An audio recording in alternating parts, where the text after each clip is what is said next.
Mtazamaji wa Uondo TV, hii ni Uondo Michezoni. Mimi naitwa Aidan Jeremiah.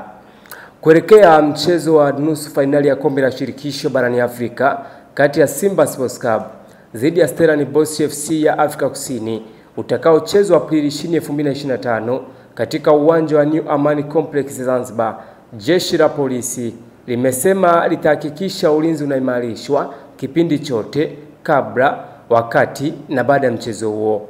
Taarifa iliyotolewa na kaimu kamanda wa polisi mkoa wa Mjini Magharibi ACP Abakari Ali amesema jeshi hilo linatambua kwamba mchezo huo ni mkubwa na unajenga heshima ya Zanzibar na Tanzania kwa ujumla, hivyo hakutakuwa na nafasi kwa mtu yeyote atakayefanya vitendo vyenye kuleta uvunjifu wa amani kwa namna yoyote.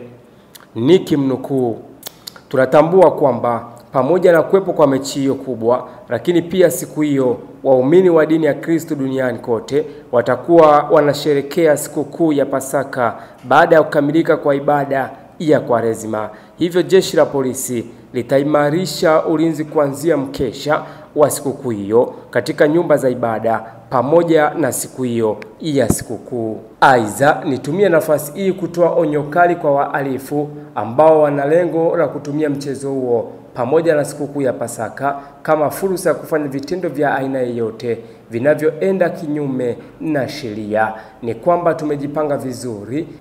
Yes, mtazamaji wa Uondo TV, jeshi la polisi limetoa wito kwa wananchi kusherekea sikukuu hizi kwa utulivu, kuepuka ulevi wa kupindukia pamoja na kufuata sheria, taratibu za matumizi sahihi ya barabara ili kulinda maisha yao, huku linawatakia waumini wote Pasaka njema na kila laheri kwa timu ya Simba Sports Club katika mchezo wake huo utakaopigwa majira ya saa 10 kamili za jioni katika dimba la New Amani Complex visiwani Zanzibar tarehe 20 mwezi wa 4, 2025. Hii ni Uondo TV. Mimi naitwa Aidan Jeremiah.